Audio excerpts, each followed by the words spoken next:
প্ৰথম কথা হৈছে কি চাওক, যি ধৰণে অসমৰ নহয় ভাৰতবৰ্ষৰ প্ৰতিগৰাকী জুবিন গাৰ্গৰ অনুৰাগীয়ে বিচাৰিছে যে এটা উচিত তদন্ত হ'ব লাগে আৰু দোষী শাস্তি হ'ব লাগে, আমি সকলোৱে একেই যে আমি নিশ্চয় তাৰ আৰু যি ধৰণে তদন্ত ইতিমধ্যে ক্ষিপ্ৰতাৰে আগুৱাই গৈছে মাননীয় মুখ্যমন্ত্ৰী ডক্টৰ হিমন্ত বিশ্ব শৰ্মা ডাঙৰীয়াৰ নেতৃত্বত দেখা পাইছে কোনো ক্ষেত্ৰতে কোনো কমি এৰা নাইকিয়া। যি ধৰণে ৰাইজে কৈছে যে পানী নকৰাকৈ ইয়াৰ এটা বিচাৰ হ'ব লাগে, সেই ধৰণে কাম হৈ আছে। আৰু জুবিন গাৰ্গ জানে মানে যে এটা প্ৰায় 33 বছৰ এটা মোৰ পুৰণা সম্পৰ্কৰ বন্ধু আছিলে। জুবিন গাৰ্গ মানুহজন, সেই মানুহজনক অৱশ্যে বহুতে আগতে গম পোৱা নাছিলে, আমি গম পাইছিলোঁ যিগৰাকী ব্যক্তি নিজে এটা অনুষ্ঠান এটা বিশাল মনৰ, যিগৰাকী ব্যক্তি এটা জ্ঞানৰ এখন বিশাল সাগৰ যিটো ভাণ্ডাৰ বুলি ক'লেও ভুল কোৱা নহ'ব। আৰু সেইগৰাকী ব্যক্তিক আজি যেতিয়া আমি হেৰুৱালোঁ, কিমান ক্ষতি হৈছে আমি এতিয়া উপলব্ধি কৰিছোঁ। গতিকে মই ভাবোঁ যে তেখেতৰ লগত থকা সেই সময়ত ছিংগাপুৰত ইয়ট পাৰ্টি হৈছিল, তাত থকা বা লগত যোৱা প্ৰতিগৰাকী বা তেখেতক সেই বছৰে নিমন্ত্ৰণ কৰা প্ৰতিগৰাকীয়ে ইয়াৰ কাৰণে দুখী। কাৰণ জুবিন গাৰ্গ যেতিয়া যাব অনুষ্ঠান কৰিবৰ কাৰণে তেওঁ ক'ত থাকিব, কেনেকৈ থাকিব, তেওঁৰ তেওঁৰ বিষয়ে আল পৈচান ধৰা, তেওঁ চোৱা চিতা কৰা, প্ৰতিটো ক্ষেত্ৰত প্ৰতিগৰাকী ব্যক্তিৰ দায়িত্ব আছে। এটা মই সৰু উদাহৰণ দিওঁ, 2002 চনত নগাঁৱত এখন সাংস্কৃতিক অনুষ্ঠান জুবিন গাৰ্গৰ সাংস্কৃতিক সন্ধিয়া আমি তাত পাতিছিলোঁ নগাঁও নেহেৰু পালে 2002 চনত। সেই সময়ত সেইখন আছিলে চেৰিটি শ্ব'। তেওঁ আগদিনাখন তেওঁ শ্ব' আছিলে শদিয়াৰ পৰা তেওঁ আহিলে, ঠাণ্ডা দিন আছিলে, আহি পেলাই যেতিয়া শ্ব' দিনাখন আহি পেলাই নগাঁৱৰ পৰা তেওঁৰ মাতটো ভাঙি গৈছিল। মাতটো যেতিয়া ভাঙি গৈছিলে, যেতিয়া মই তাত খবৰ ল'ব গ'লোঁ, লগত পবিত্ৰ মাৰ্ঘেৰিটা আছিলে তেওঁৰ সেই শ্ব'টোৰ মেনেজাৰ হিচাপে।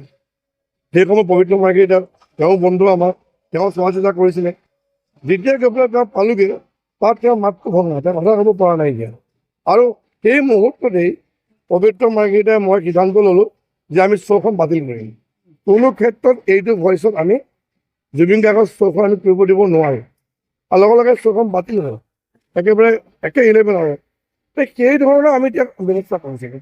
নগাঁৱত যেতিয়া শ্ব' কৰিবলৈ আহে, মই এতিয়া মোৰ ঘৰত আহোঁ, কিয় কাৰণে ৰাখোঁ যাতে তেওঁ অনুৰাগীসকলে তেওঁ যাতে আমনি কৰিব নোৱাৰে। কিছুমান এনেকুৱা আছে যিবিলাকে তেওঁ হয়তো অকণমান ডিষ্টাৰ্বো কৰি থাকে।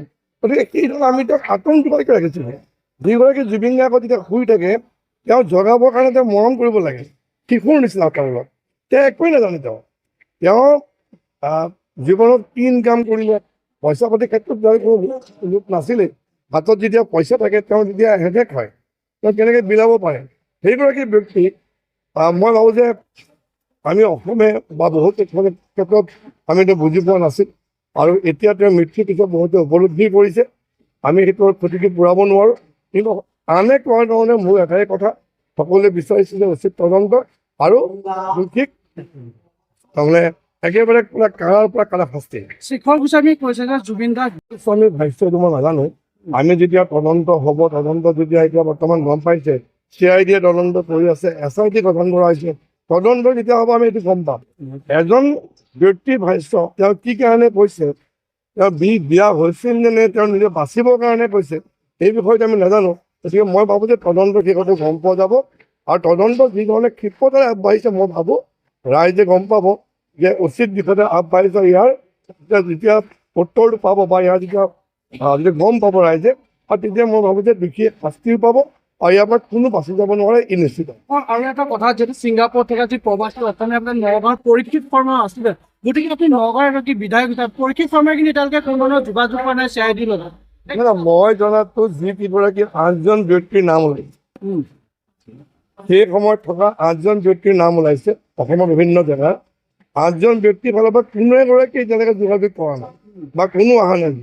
কিন্তু সেইটো ঠিক যে আমি আহ্বান জনাব লাগিব, আমি আহ্বান জনাইছোঁ তেওঁলোকৰ পৰিয়ালবৰ্গ, তেওঁলোকক যিমান পাৰে অনুৰোধ কৰিব লাগিব অসম ৰাইজক। হেৰি কৰিব লাগিব তেওঁলোক যাতে আহি পেলাই সেই সময়টো কি হৈছিলে বা কি পৰ্যায়ত তাত যাবলগীয়া হ'ল, আগদিনাখন কিমান দেৰি তেওঁলোকে আছিলে। জুবিন গাৰ্গে সেই সময়ত ৰাতি নোখোৱাকৈ গৈছিল নেকি? যদি নোখোৱাকৈ গৈছিলে সেই সময়ত কিয় যাবলগীয়া হ'ল? তেওঁক জিৰণি কিহৰ কাৰণে দিয়া নহ'ল?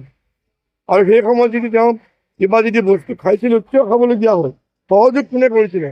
তেওঁ যদি লাইফ জেকেট যদি পিন্ধা নাছিলে কি কাৰণে তেওঁক পানীত এৰি দিয়া হ'ল এই গোটেই কথাবিলাকক উত্তৰ তেওঁলোকে দিব লাগিব। Thank you.